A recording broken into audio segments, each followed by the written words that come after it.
no one can tell you what to do.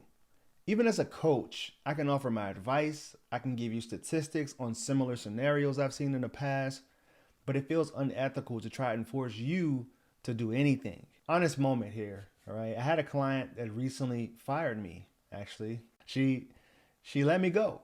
We had a 6-month intense package together, and she actually let me go after only 9 sessions. And I looked back at the sessions and went over my notes, the notes I was taking down in the sessions, and I was thinking, wow, where did things go wrong? Where did things go astray?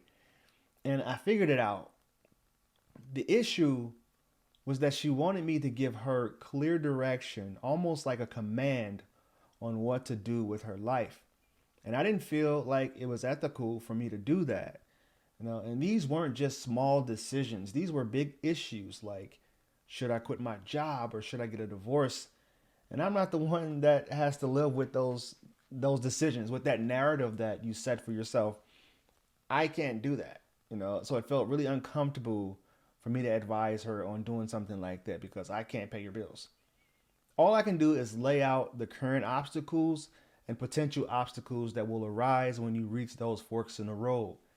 And it's an unhealthy, if it's an unhealthy abusive relationship, I had no problem saying walk away. But if it's a scenario like, is it worth dating a dismissive avoidant?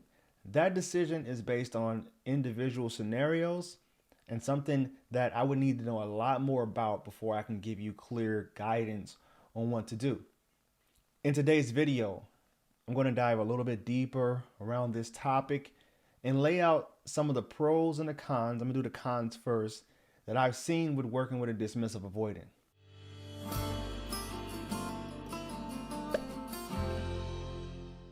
First, I have an ask from you.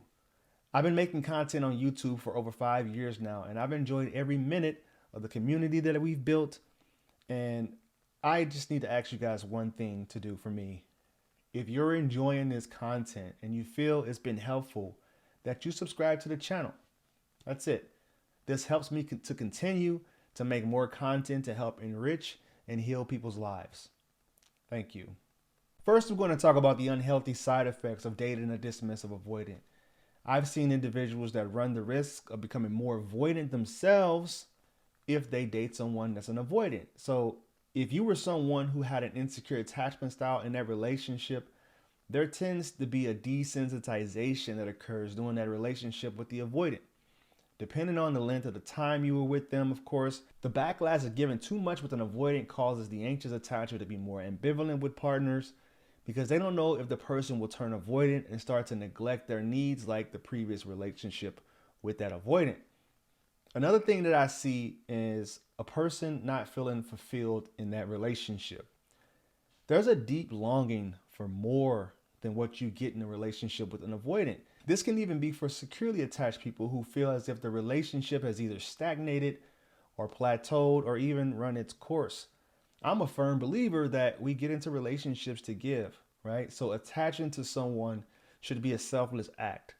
Otherwise, you might as well just stay single. It's healthy to continue to work on fulfilling your own needs, but there are certain needs that only a relationship can fill. And when you need someone to lean on emotionally, intimacy-wise, affection-wise, and that need for validation, which we all have, all those areas with an avoidant tends to let you down over time. Then, of course, there's this inevitable self-doubting that you'll start to do when it comes to self-worth. Why aren't you worth planning a date night for or buying roses for on Valentine's Day? In the past relationships, there may have even been people that were too into you, too clingy, way more invested in you than you were into them. But for some reason, the roles have been reversed in this dynamic. You might start to feel rejected as if what you thought you knew about your worth in relationships was actually just your overinflated ego. One thing that's not your ego, though, is the lack of affection and validation of your needs in this relationship. Once again, in all transparency, I've personally been in relationships with avoidance before. And yes, I would feel pretty lonely in those relationships. The positive thing about feeling lonely in those relationships is that you learn to shift that mindset from lonely to simply being alone. It can be like a paradigm shift, right? When you're alone, you can truly start to discover things about yourself and start to become more productive, which we neglect when we get into relationships. And here's where I want to shift from the cons to the pros of being with someone with an avoidant attachment style. Being with an avoidant can teach you to become more self-reliant. Relationships can have this subtle way of sucking you into codependency, especially if you have an insecure attachment style like an anxious attacher. This is the perfect dynamic for you to be in to do things on your own guilt-free. You can be an individual while dating an avoidant, and that's a concept that someone with an anxious attachment style just struggle to do. They don't quite understand that because they feel like they're neglecting a relationship if they want to be an individual. So when you're someone who has the habit of jumping into relationships and possibly planning a wedding or imagining what your kids are going to look like on a second date, being with an avoidant can help bring things back to reality. It can really slow things down for you. And avoidance can help you not get swept away with the fantasies during the honeymoon phase. But it's not always the case because avoidants can fantasize about the future too. They have this appetite for relationships when they're not in that relationship.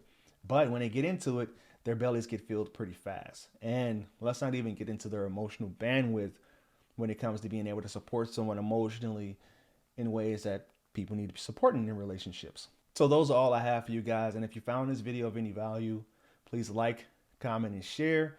You can reach out to me on my other social media accounts. Instagram is I am Coach Court. Facebook is Coach Court. TikTok is I.am.CoachCourt. And of course, if you want my help personally, you can reach out to me on my website at www.fruitfulseeds with the Z at the end.com. Thank you guys. And always remember, when you go be loved, you'll never have to find it. Namaste.